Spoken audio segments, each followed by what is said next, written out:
Pour écrire un film, choisir aléatoirement 3 mots dans le dictionnaire,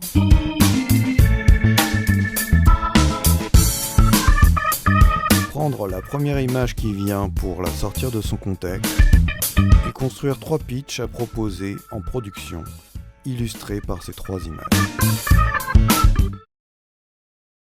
Comme première histoire, ce sera un film d'action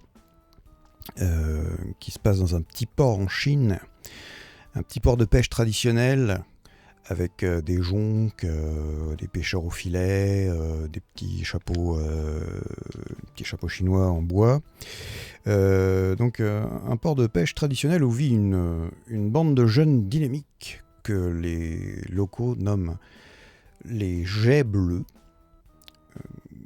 Et donc ces jeunes s'ennuient dans rêve d'aventure, ils s'ennuient dans ce petit port de pêche typiquement chinois et s'amusent à faire des acrobaties, sont des pros du parcours,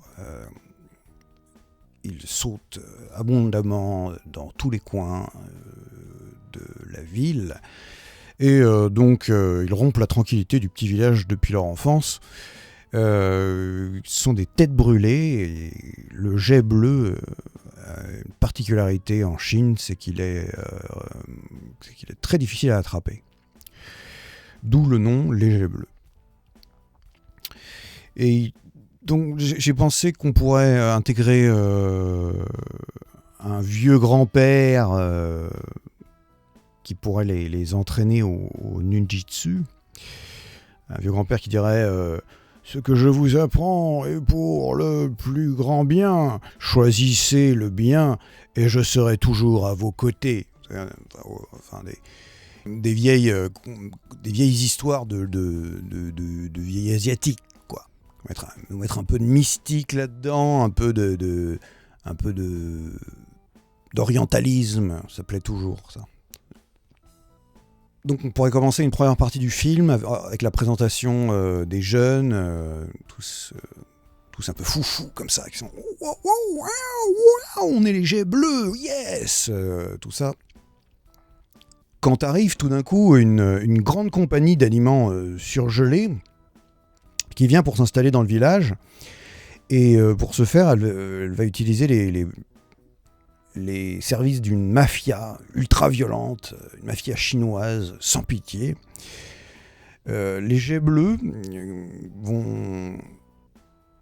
vont se battre contre cet élément disruptif, sauf qu'il y en a un qui va les trahir. Et ça, c'est le rebondissement avant le 3e acte.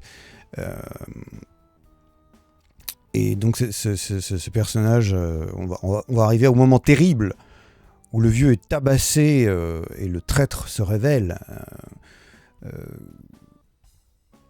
Mais cet élément qui faisait partie des jets bleus, qui va donc se révéler, il va se rattraper. Il va se rattraper et le village sera épargné par le gros promoteur industriel. Et tout se finira bien et les jets bleus seront adulés et admirés par tout le monde. Le vieux maître avec un œil au beurre noir à l'avant, ouais, bravo et tout, ouais, bravo les jets bleus, ouais. Alors évidemment la cible c'est les adolescents, hein, vous l'aurez compris, ça vole pas très très très haut. Les enfants, on pourra rajouter des bruitages rigolos lors des bastons pour amuser la classe en dessous.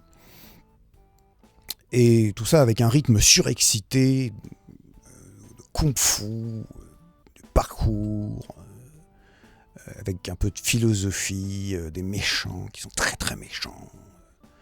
Voilà, donc on pourra appeler ça les jets bleus par exemple. Ça se passera en Chine, on pourrait faire une coproduction franco-chinoise.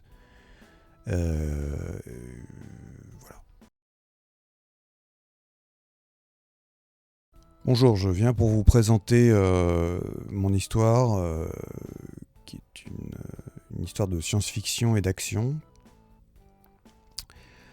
Euh, Après s'être rentré une faux dans l'œil, un paysan s'aperçoit que ses neurones repoussent et même se multiplient. Il se rentre la faux à plusieurs endroits pour faire des expériences. Il commence à avoir un crâne énorme. Il se rend compte que ça démultiplie ses facultés intellectuelles. Dans un deuxième temps, notre personnage principal, qui est un scientifique, se penche sur son cas et s'aperçoit que c'est la faux qui est faite d'un matériel extraterrestre. C'est pas le fait qu'il l'ait planté à un tel endroit, c'est le matériau qui est utilisé par la faux qui vient d'une autre planète, une planète inconnue. Le cerveau du paysan est en train de devenir vert et dur, ce qui inquiète beaucoup le scientifique.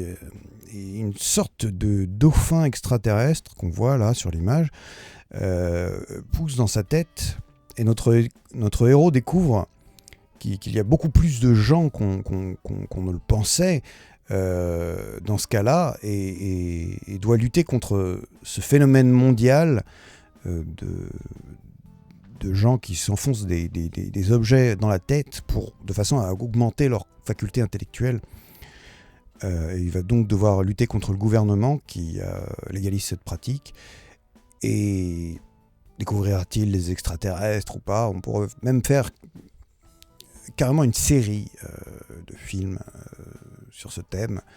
Est-ce qu'il y a des extraterrestres à la tête du gouvernement, et des différents rebondissements de ce type-là, avec un héros qui est donc un scientifique qui se bat tout seul contre une invasion extraterrestre à base d'objets du quotidien, comme une faux, comme un couteau, comme une fourchette, un stylo-bille, et toutes sortes de choses que les gens s'enfoncent dans le nez ou dans l'œil ou dans l'oreille, comme des cotons-tiges qui seraient extraterrestres et qui seraient aux dépens de l'humanité.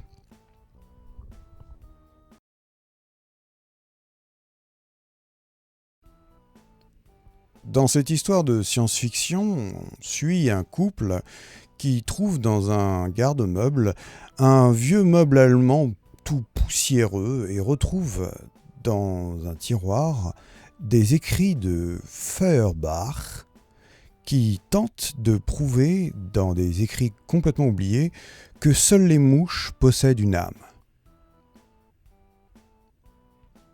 Alors évidemment, imprimer ce livre sonne comme un coup de tonnerre et renverse toutes les croyances religieuses et scientifiques, car en effet, pour la première fois dans l'histoire de la science, on trouve une âme dans une mouche élevée en laboratoire.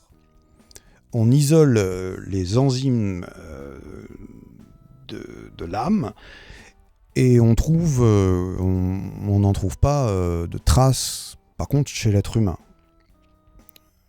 Mais par contre, on en trouve des enzymes de l'âme dans des fruits, même dans tous les fruits, ce qui chamboule le monde vegan du même coup, comme celui des amateurs de mouches, bien évidemment.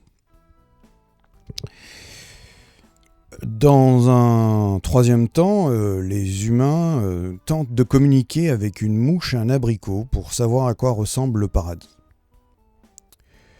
Bon, alors, avec ça, on peut facilement faire un 90 minutes dans un thème sur Arte. J'ai pensé que ce serait pas mal. Comme ça, on aurait une coproduction franco-allemande de très haute tenue et un débat, suivi d'un débat sur l'âme et Feuerbach et les mouches et les fruits de toute saison. Aucun projet ne fut retenu. Je dois mieux me présenter.